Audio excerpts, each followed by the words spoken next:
بسم اللہ الرحمن الرحیم اللہم صلی علی محمد و آل محمد و عجل فرجہم۔ ہم بات کر رہے ہیں سورہ مریم کی۔ سورہ مریم پارہ نمبر 16 میں ہے۔ رکوع اس میں 6 ہیں، کل آیات 98، کلمات اس میں 780 اور حروف اس میں 3780 ہیں۔ آیت نمبر 3 اور 4 کا ترجمہ یہ ہے کہ جب انہوں نے اپنے رب کو دھیمی آواز میں پکارا، عرض کی میرے رب میری ہڈیاں کمزور ہو گئی ہیں اور بڑھاپے کی وجہ سے سر کے بال سفید ہو کر چمکنے لگے ہیں، اور اے میرے رب میں تجھ سے مانگ کر کبھی ناکام نہیں رہا۔ اس سے آداب دعا کا ایک اہم پہلو معلوم ہوا کہ اللہ تعالیٰ کو دھیمی آواز میں پکارنا چاہیے۔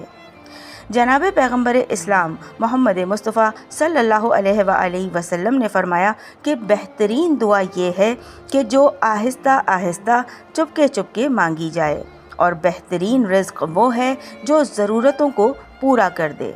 اللہ تعالیٰ نے ارشاد فرمایا، سورہ اعراف کی 55 آیت کا ترجمہ یہ ہے کہ یعنی پکارو اپنے پروردگار کو گڑ گڑاتے ہوئے اور چپکے چپکے، بے شک وہ حد سے بڑھنے والوں، چیخنے والوں کو پسند نہیں کرتا۔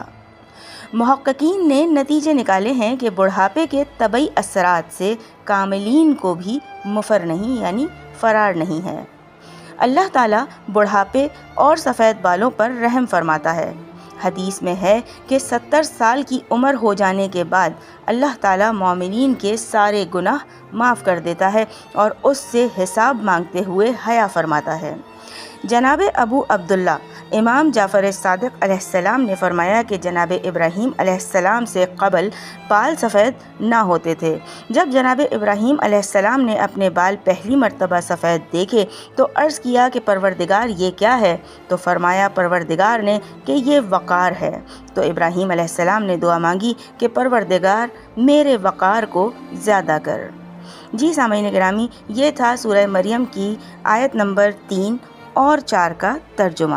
ویڈیو آپ کو پسند آئے تو اس کو لائک کیجیے گا، شیئر کیجیے گا، کمنٹ کر کے اپنی رائے سے آگاہ ضرور کیجیے گا، اور چینل کو سبسکرائب لازمی کیجیے گا۔ بہت جلد آپ سے پھر ملاقات ہوگی انشاءاللہ سورہ مریم کی مزید دوسری آیات کے ترجمے کے ساتھ۔ جب تک کے لیے اللہ نگہبان۔